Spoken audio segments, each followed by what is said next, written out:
मिल हो की छौड़ा तोरा खून खराबा में सब रंगदारी एक दिन उड़ जैतौ हवा में उड़ जैतौ।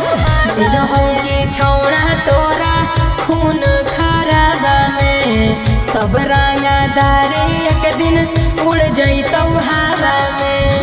हो जैतौ मुश्किल तोरा निकलल दुआर से। आर से नहीं पार से नहीं डरा पुलिस के मार से जे मर्डर करके भागल हकौ छौली आज तिहाड़ से। अच्छा। आर से नहीं पार से नहीं डरियौ पुलिस के मार से मर्डर करके भागल ही छौली हम तिहाड़ से। हाँ तो बच के रहिए।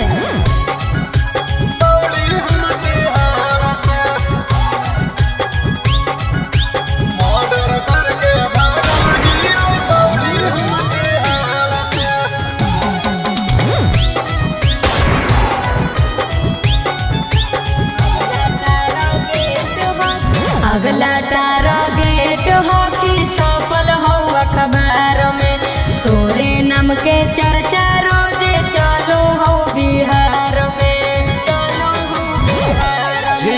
कल युग के हम बजरंग बली जानो गली गली मचल होगे खलबली खलबली।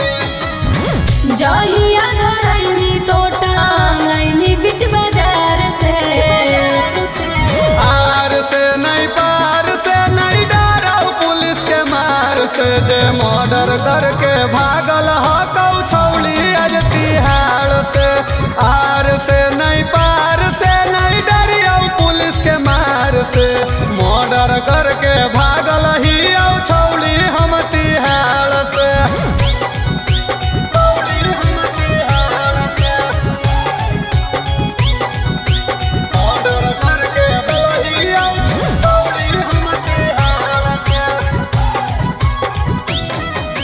छोड़ के गुंडा गरदी तो कर ले दोसर काम रे झूठे के फैलैले ही जिला में कोहाराम रे। तेरो बाप से नहीं डरे वाला ही हमगे इहे हकौ दमगे नहीं लियौ गमगे। संतनु सुमित पंगा ले नहीं सरकार से। आर से नहीं पार से नहीं डरा पुलिस के मार से जे मर्डर करके भागल हकौ छौली आज तिहाड़ से। आर से नहीं पार से नहीं डरियौ पुलिस के मार से